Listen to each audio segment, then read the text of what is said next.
할렐루야. 하나님께서 오늘도 우리와 함께 하십니다. 더 복되고 귀한 것으로 주님께 채우시기를 주님의 이름으로 축원합니다. 오늘 창세기 말씀 가지고요, 여호와 앞에서 축복하게 하라라는 제목으로 같이 은혜를 나눕니다. 오늘 우리가 어버이 주일로 지키고 있습니다. 가정의 달 맞이하여서 이제 부모님의 그 은혜, 또 부모님의 그 사랑을 다시 한번 되짚어보는 그런 시간을 갖죠. 우리 인생이 무엇이냐라고 많은 이들은 이야기하죠. 인생이 무엇인가 라고 할 때 인생은요, 어쩌면 만남의 연속이다라고 이야기할 수 있을 겁니다. 인생이라는 것은요, 누군가를 만나고 또 다른 사람을 만나고 어떤 사람을 만나면서 여러 만남이 어우러져서 인생이라고 하는 그 도화지를 이렇게 채워가는 것, 그것이 바로 인생이다라고 이야기할 수 있죠. 그래서 사람이 누리는 행복 중에 정말 큰 행복이 뭐냐면 좋은 만남이 있을 때 그 행복이 얼마나 귀한지 모릅니다. 그래서 정말 좋은 교회 만나야 되고요, 좋은 목사님 만나야 되고요, 좋은 성도 만나야 될 줄로 믿으시기 바랍니다. 그 만남이라고 하는 것은요, 너무나 귀한 거고 내 인생에 있어서 어쩌면 전체가 다 되는 것이 만남이라고 할 수 있거든요. 그런데 그 만남 중에 있어서 맨 처음 만남이 있습니다. 우리 인생에 있어서 첫 번째 만남이 있는데 그것이 무엇이냐면 바로 부모와 자녀의 만남이라는 것을 우리는 알죠. 우리는 그 만남을 통해서 행복을 만들기도 하고요, 불행을 만들기도 하지만 부모는요, 부모의 만남은, 부모 자식 간의 만남은 하나님께서 정해주시는 거예요. 하나님께서 만나게 해주시는 거거든요. 왜 하나님께서 부모 자식 간의 만남을 만나게 하셨는가 하면 바로 하나님의 축복의 통로를 만들기 위하여서. 할렐루야. 하나님의 축복이, 부모라고 하는 그 축복의 통로를 통하여서 하나님의 축복이 임하게 될 줄로 믿으시기 바랍니다. 목사와 성도 간의 관계도 사실은 마찬가지예요. 영적 부모로서 그 목사와 성도의 만남도 마찬가지라는 거죠. 하나님께서 허락하신 만남이에요. 왜 그렇게 하셨는가? 부모의 축복의 통로가 되는 것, 부모가 축복의 통로가 되는 것처럼 이제 담임 목사를 통하여서 하나님께서 축복하시는 그 축복의 통로로서 하나님께서 연결하신 것을 믿으시기 바랍니다. 그래서 최고의 만남은요, 부모와 자녀 간의 만남이라는 거예요. 하나님께서 천사장 가브리엘에게 세상에서 가장 아름다운 것 세 가지를 좀 한번 찾아와라 라고 시키셨어요. 그러자 천사장 가브리엘이 내려가서 세상을 찾습니다. 먼저는요, 정말 활짝 피고 아름다운 꽃송이를 봅니다. 이렇게 아름다운 게 있을까? 이렇게 아름다운 거 없을 거야 하면서 아름다운 것 첫 번째로 꽃송이를 꼽습니다. 두 번째로는 아주 활짝 웃는 순진한 어린아이의 웃음을 봅니다. 그 어린아이의 웃음을 보면서 와, 어쩌면 이렇게 행복하고 어쩌면 이렇게 평화로울 수 있을까 하고 그 어린아이의 웃음을 두 번째로 꼽습니다. 세 번째로는 헌신적인 어머니의 사랑을 선택한 거예요. 자녀를 향한 헌신적인 어머니의 사랑을 볼 때 정말 이보다 더 아름다운 것은 없는 것 같죠. 그래서 천사장 가브리엘은요, 꽃과 또 아이와 또 아이의 웃음과 또 어머니의 사랑을, 그거 세 가지를 가지고 하나님 앞에 올라갑니다. 그런데 이게 웬일이에요? 하나님 앞에 올라가는 동안 꽃은요, 이미 시들어졌습니다. 그래서 발라버렸던 거죠. 그렇게 천진난만한 웃음을 짓던 그 어린아이는요, 이미 장성한 늙어버린 그냥 남종래가 되어버린 거예요. 오직 하나 남은 것이 어머니의 사랑만이 변함이 없었다라는 그런 이야기가 있죠. 동서고금을 막론하고 위대하고 변함이 없는 것은요, 부모의 사랑일 뿐입니다.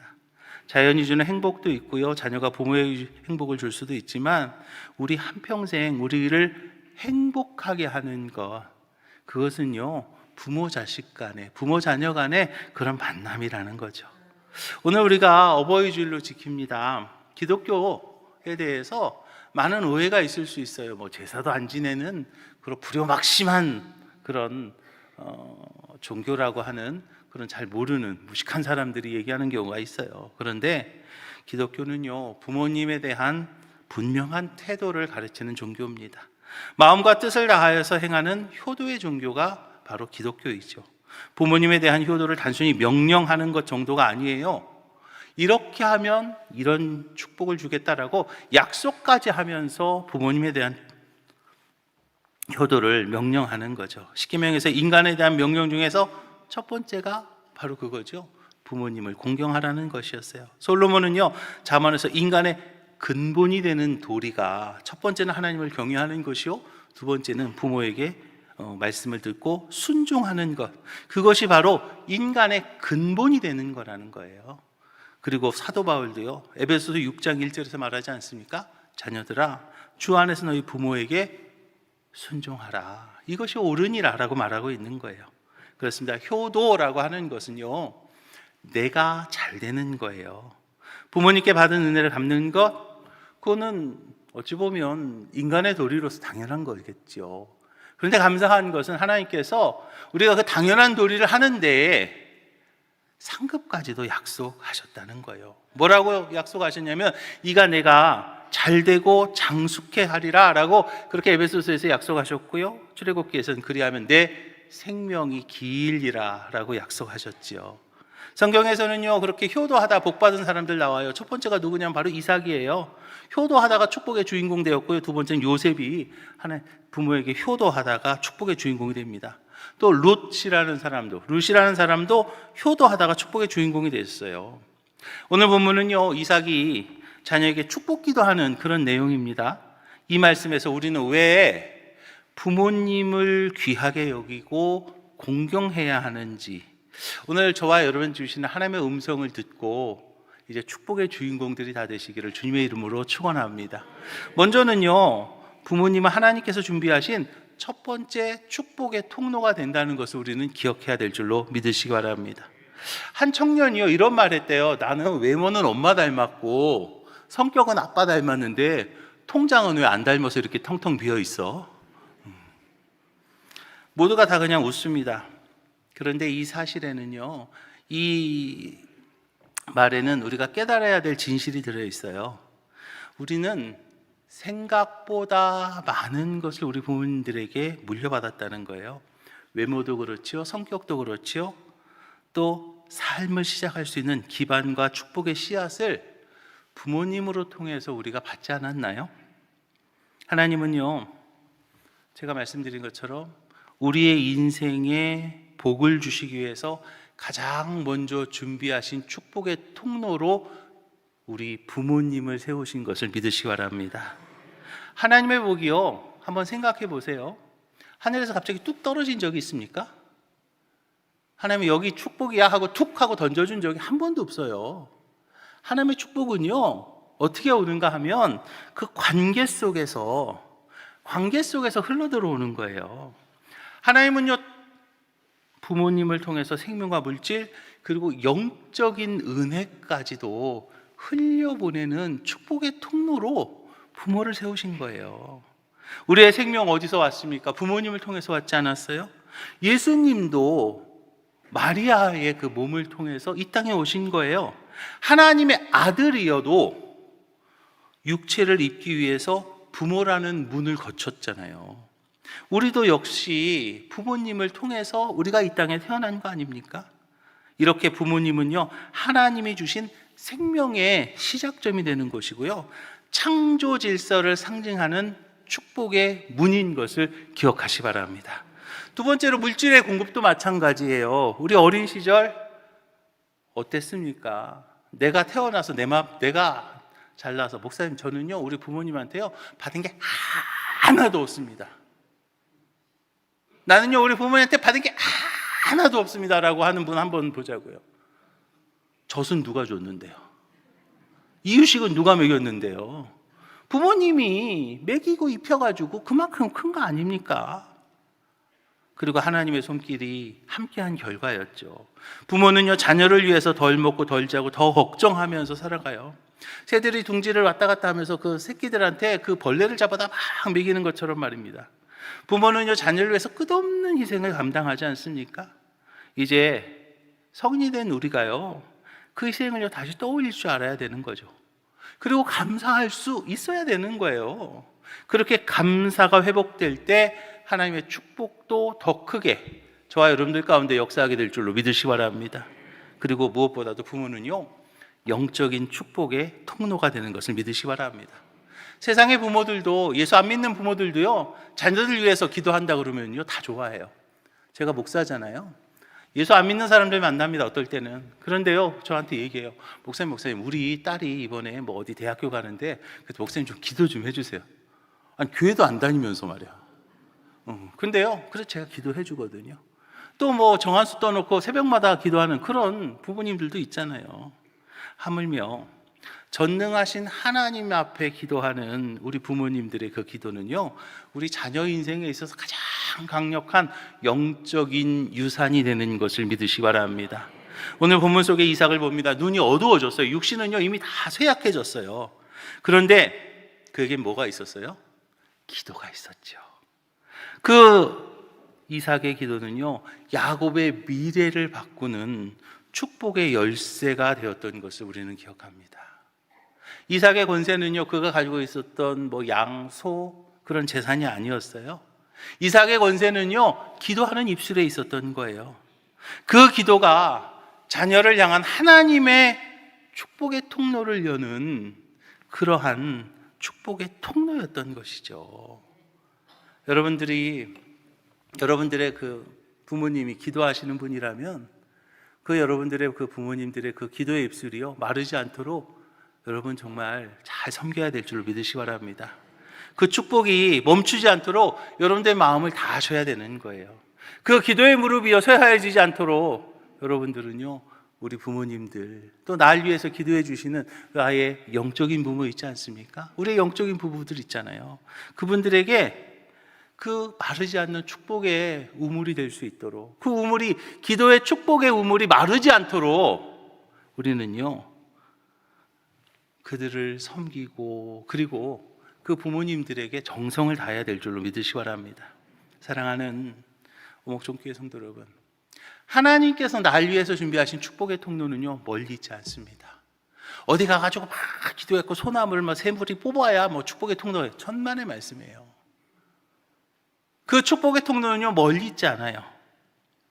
늘 곁에 있었지만 자주 잊혀졌던 가장 가까운 우리 부모님, 그분들이 바로 나의 축복의 통로라는 것을 믿으시기 바랍니다. 생명을 주신 부모님이시죠. 물질을 공급해 주신 부모님이시죠. 눈물로 기도해 주시는 부모님이세요. 그분들을 통해서 하나님의 복이 지금까지 우리의 인생에 흘러온 거예요. 이제 우리는요 그 통로를 귀중히 여길 줄 알아야 되는 거예요. 하나님께서는요 이제 우리에게 그런 육신의 부모님, 그리고 담임 목사와 성도라는 그런 영적 부모의 그런 관계를 허락하셨어요. 그 관계가 바르게 세워질 때 하나님의 축복의 통로가 더 넓어지게 될 것이고, 할렐루야, 더 깊어지게 되는 거예요. 그 축복의 통로를 폄훼하고 그 축복의 통로를 흔들면서 내가 축복의 주인공이 되겠다고요? 그것이 흔들리는데 내가 어떻게 축복의 통로가 될 수가 있습니까? 이제 그 축복의 통로를 귀히 여기고요, 기도의 불씨가 꺼지지 않도록 지켜야 될 책임이 나에게 있다는 것을 여러분 기억하시기 바랍니다. 복은요 흐르는 거예요. 통로는요 막히면 안 되는 거예요. 오늘 우리 오목전교회 모든 성도들이 하나님 앞에서 결단하길 원합니다. 나는 나의 부모님을 통해서 주신 하나님의 복, 그 축복의 통로가 막히지 않고 어떻게 하면 조금 더 깊게 열 것인가, 어떻게 하면 조금 더 넓게 열 것인가, 그것에 대한 분명한 답을 가지고 축복의 주인공이 다 되시는 우리 오목전교회 모든 성도들이 되시기를 주님의 이름으로 축원합니다. 그리고 두 번째로는요, 부모의 기도는요 우리를 지키는 방패가 되는 것을 믿으시기 바랍니다. 얼마 전에 뉴스에서 안타깝지만 참 깊은 울림을 주는 기사가 하나 있었어요. 주택의 화재가 발생했는데 할머니가 어린아이를 품에 안고 돌아가신 거죠. 그런데 구조대가 도착했을 때 그분은 이미 숨져 있었지만 어린 손주는요 무사했던 거예요. 많은 이들이 눈시울을 붉혔습니다. 그리고 동시에 우리는 한 가지를 느낍니다. 이것이 바로 부모가 가진 사랑의 본능이고 저주를 막는 가장 강력한 방패가 바로 우리 부모님이시라는 것을 우리는 기억해야 되겠습니다. 하나님께서는 우리가 이 세상을 살면서요, 정말 수많은 위기와 저주와 또 공격에 노출될 것을 아셨어요. 그래서 축복을 흘려내리는 통로로 부모님을 주셨고요, 그 저주를 막아내는 방패로도 우리 부모님을 주신 거예요. 창세기 오늘 본문에 보면 야곱은 형 에서처럼 변장해서 아버지 이삭의 복을 받으려고 합니다. 그런데요, 혹시 들통이 나서 나 이제 복이 아니라 저주를 받으면 어떻게 해야 되냐 하고 망설입니다. 그때 리브가가 단호하게 이야기하죠. 13절입니다. 내 아들아, 너의 저주는 내게로 돌리리니 내 말만 따르고 가서 가져와라. 어떤 이들은요, 이 리브가의 이 고백을 가지고요, 막 뭐라고 하는 사람들이 있어요. 아니, 어떻게 이렇게 자기 남편을 속일 수 있어? 그러면서요, 이거는 뭐 리브가의 욕심이지 라고 그렇게 이야기합니다. 그러나 여러분, 저는 그렇게 생각하지 않습니다. 이 모습은요, 모든 부모의 영적인 본능이에요. 부모로서의 그 희생의 본능을 담은 그러한 모습이라는 거죠. 저주는 나한테 돌릴 거다. 그러니까 그냥 해라. 이거 축복받는 일인데 이거 해라. 욕은 내가 먹을 테니까 너네들 축복받는 일 그냥 해. 라고요. 그 부모의 영적 본능인 거예요. 이렇게 부모는요, 자녀를 위해서라면 어떤 희생도 마다하지 않고 심지어 대신 벌을 받는 자리조차도 감당하는 거잖아요. 예전에 우리 부모님들이 그런 얘기해요. 아유, 이거 아프면 어떡하나. 차라리 내가 대신 아팠으면 좋겠다. 어른들이 그런 얘기 하시잖아요. 그때는 제가 잘 몰랐어요. 그런데 요즘은 저희 또 이제 애들이 둘 있지 않습니까? 이 녀석들 아이스크림 반 사면은요, 자다가도 일어납니다. 그런데 아플 때는요, 아이스크림 먹자 그래도요, 싫다는 거예요. 아니, 도대체 왜 저러나?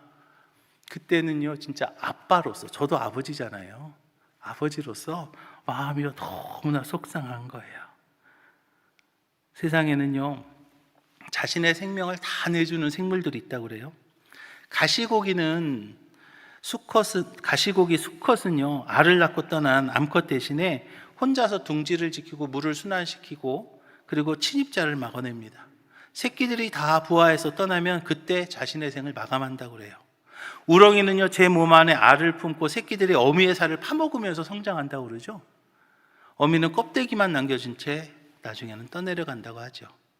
우리가 무심코 지나쳤던 이 자연의 모습은요, 우리 부모님의 삶을 보여주는 비유가 되는 거예요. 다 줬는데 티내지 않아요. 다 내어주고도요, 미소 짓는 그런 존재가 되는 거죠. 그런 존재가 지금 내 곁에 있는 것을요, 우리는요, 감사해야 될 줄로 믿으시기 바랍니다. 그뿐만 아니라 부모는 보이지 않는 영적인 전쟁터에서 우리를 위해 싸워주시는 중보자가 되시는 것을 믿으시기 바랍니다. 매일 새벽 내 이름을 불러가면서 기도하는 그러한 중보자가 있다면요, 여러분, 사단이요, 우리를 침범할 수 없습니다. 사단이 침범하지 못하도록 막는 영적인 방패가 되는 것이 바로 우리 부모님이시라는 거예요. 아모스가 중보할 때 하나님은요, 이스라엘의 심판을 멈췄습니다. 무드셀라가 살아있는 동안 노아의 홍수가 일어나지 않았던 것을 우리는 기억해요. 부모님의 기도가 우리가 무너져 버릴 수밖에 없었던 그 순간을 버틸 수 있도록 우리를 붙잡아 주셨던 거고요, 사단의 공격 앞에서 우리가 무너지지 않도록 지켜주셨던 근원이 되었던 것을 믿으시기 바랍니다. 그래서 부모님이요, 세상을 떠나면요, 그저 단지 한 분, 부모님 한 분 잃었다라고 생각되는 게 아니에요. 내 인생의 벽 하나가 무너지는 거예요. 내 인생의 방벽 하나가 무너지는 거예요. 그런데 여러분 한번 생각해 보세요. 방이요, 이렇게 사면이 벽이 있어야 그게 방이 되는 거지. 벽 하나가 무너졌어요. 벽 하나가 무너지면은요, 그것은요, 더 이상 우리를 보호하지 못합니다. 그냥 한 대가 되는 거예요. 삼면이 벽이에요. 그래도 삼면이 벽인 게 무슨 의미가 있습니까? 부모의 기도가 끊어졌다는 거, 우리 인생에 있어서 정말 가장 강력한 중보의 울타리 하나가 사라졌다는 거예요. 그래서 우리가 부모님이 계실 때에 그분의 기도 소리가 끊어지지 않도록, 그분의 입술이 마르지 않도록, 그분의 무릎이 쇠하여지지 않도록 우리가 섬겨야 되는 것을 믿으시기 바랍니다. 그리고 우리는 여기에서 더 큰 영적인 진리를 하나 깨달아야 될 것이 있어요. 우리 부모님 이제 다 돌아가셔서, 저도 작년에 저희 어머니를 하나님 곁으로 보냈잖아요. 이제 어떡하지? 나는 이제 아무도 없나? 우리 부모님 예수도 안 믿는데. 여러분 걱정하지 마십시오. 나를 향한 나의 진짜 부모님 하나님이 계심을 믿으시기 바랍니다. 하나님은요, 저주를 막아주셨을 뿐만 아니라 자신이 친히 우리 인생의 저주를 대신 맞아주신 참된 부모님이 되시는 것을 믿으시기 바랍니다. 예수님은 죄가 없으셨잖아요. 우리의 죄를 대신 짊어지셨어요. 우리는요, 기억해야 됩니다. 부모님은 하나님께서 우리에게 주신 저주의 방패가 되지만, 하나님은 우리가 영원히 의지하는 완전한 보호자이심을 믿으시기 바랍니다. 완전한 보호자 되신 하나님, 할렐루야! 그 하나님께서 우리를 지켜주시는 거예요. 사랑하는 오목천교회 성도 여러분, 지금 부모님이 감사하게도 내 곁에 계신다면 그 기도의 방패를 귀히 여기시기 바랍니다. 혹시라도 부모님이 곁에 계시지 않더라도 그 기도 덕분에 지금의 내가 있다는 사실을 잊지 마시기 바랍니다. 그리고 완전한 보호자 되신 하나님께서 나의 부모님이 되신다는 것을 믿으시기 바랍니다. 그래서요, 있을 때 잘해야 됩니다. 세 번째로, 우리는 부모님이 계실 때 잘해야 되는 거예요. 한 아이가 기도하면서 기도 시간에 이렇게 기도했대요. 하나님, 우리 엄마 천국까지 않게 해주세요. 아니요, 아주 나중에 천국 가게 해주세요. 왜냐하면 엄마 없으면 날 누가 밥 줄까요? 밥 줄 사람이 없어요. 모두가 다 웃었어요. 그런데요, 여러분, 그 아이의 기도에 진심이 담겨 있습니다. 지금 내 곁에 있는 부모님이요, 당연할 거라고 많은 이들은 생각합니다. 그러나 당연하지 않아요. 오늘 본문에 이삭도요, 기력이다 해서 시력을 잃고 축복할 준비를 하면서 인생의 마지막을 향해서 걸어가고 있어요. 아무리 강건했던 부모도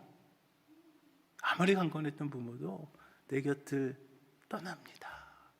하나님의 시간이 되면은요, 가실 수밖에 없어요. 다윗도 그렇게 얘기하잖아요. 모든 사람이 가는 길로 내가 가게 되었다라고 말합니다. 그래서 우리는요, 곁에 계신 부모님 귀히 여길 수 있어야 돼요. 복을 빌어주고 저주를 막아주던 그분들이 하나님께로 가시기 전에 우리는 마음을 다해서 공경해야 될 줄로 믿으시기 바랍니다. 특별히 오늘 본문을 봅니다. 이삭은요, 축복기도 하기 전에 별미를 요구해요. 이미 눈도 잘 안 보이고 이 정도 되면 식욕도 없을 거예요. 저희 아버님도 가끔 제가 이렇게 가서 아버지 뭐 드실래요? 그러면 요즘은 뭐 먹고 싶은 것도 없고 입에 땡기는 것도 없어. 그냥 이제는 연세 드셔서 그런 얘기 하세요. 이삭도 마찬가지예요. 눈도 안 보일 정도예요. 기력이 쇠했습니다. 근데 무슨 별미가 필요할까요? 그런데 여기서 말하는 별미는요, 입맛이 아니에요. 정성을 이야기하는 거예요. 부모를 향한 작은 정성과 예우, 그 마음이 복을 여는 축복의 열쇠가 되는 것을 믿으시기 바랍니다. 나이 들수록, 연세가 드실수록 부모님들은요, 세 가지 외로움 겪는다고 그러잖아요. 자주 아프고, 자주 외롭고, 그리고 자주 허기진다고 그래요. 몸은 여기저기 쑤시고, 한가해진 시간 속에서 외로움이 찾아오고요, 자주 시장기를 느끼지만, 그런데 많이 드시지는 못하더라고요. 그래서 우리가 부모를 공경한다는 거, 여러분, 그건요, 대단히 거창한 거 아니에요. 자주 연락하고, 자주 묻고, 자주 찾는, 그것이 바로 작은 그런 실천, 나의 작은 관심 하나, 따뜻한 식사 한 끼, 진심 어린 안부 전화 하나가 부모님 마음에 깊은 위로가 되고요, 기쁨이 된다는 것을 우리는 기억해야 되겠습니다. 성경은요, 잠언서 23장에서 이렇게 말해요. 내 부모를 즐겁게 하며 너 낳은 어미를 기쁘게 하라. 이렇게 부모를 기쁘게 하는 삶이 바로 신앙의 효도가 되는 거예요. 더불어 우리는 순종의 태도를 잊지 말아야 되겠습니다. 야곱은요, 어머니 리브가의 말을 듣고 순종합니다. 여기서 말하는 순종은 단순히 그냥 따랐다라는 뜻이 아니에요. 부모의 말을 하나님의 뜻으로 여기는 신앙적인 태도라는 거죠. 에베소 6장에서 말해요. 자녀들아 너희 부모를 주 안에서 순종하라. 부모에게 순종하는 거, 그거는요 단지 그냥 예의, 도리 그런 게 아니에요. 나의 부모님 앞에, 육적인 부모님 앞에, 영적인 부모님 앞에 순종하는 거, 그게요 바로 믿음의 행위임을 믿으시기 바랍니다. 사랑하는 오목존교회 성도 여러분, 오늘 우리가 어버이 주일로 지킵니다. 우리 오목존교회는요 언제나 이야기합니다. 아름다운 신앙의 명문가를 꿈꾸고 있어요. 우리 오목존교회가 부모님의 복된 기도를 통해서 하나님의 축복을 누리는 귀한 교회가 되기를 주님의 이름으로 축원합니다. 부모님은요 우리 인생에 축복이 흘러들어오는 첫 번째 통로가 되었고요, 우리의 저주를 막아낸 방패였고요, 이제는 우리의 손길과 사랑을 기다리는 존재가 되는 거예요. 시간이 흐르면 아무 때나 할 수 있는 건 아니라고 합니다. 지난 한 해를 되짚어보면 그것을 저는 너무나 절절히 느꼈어요. 지금, 오늘이요, 그분들을 기쁘게 해드릴 수 있는 가장 좋은 때임을 믿으시기 바랍니다. 사랑과 감사, 정성과 순종으로 부모를 공경하는 인생, 그 인생이 진짜 하나님의 복된 인생이 될 줄로 믿으시기 바랍니다. 이 축복의 기회 이제 놓치지 마시고요, 오늘부터 사랑을 표현할 수 있는 우리 오목천교회 모든 성도들이 다 되시기를 주님의 이름으로 축원합니다. 기도하겠습니다. 주님, 부모님의 복된 기도를 통하여서 하나님의 복을 누리게 하시니 감사합니다. 내 인생의 첫 번째 축복의 통로였고 내 인생의 저주를 막아낸 방패였던 부모님을 기억하게 하여 주시옵시고, 이제 육적인 부모와 영적인 부모를 기억하며 이제 그들에게 순종하며 하나님의 은혜 가운데 승리하는 저희들 될 수 있도록 주여 함께하여 주시옵소서. 예수님 이름으로 축복하며 기도합니다.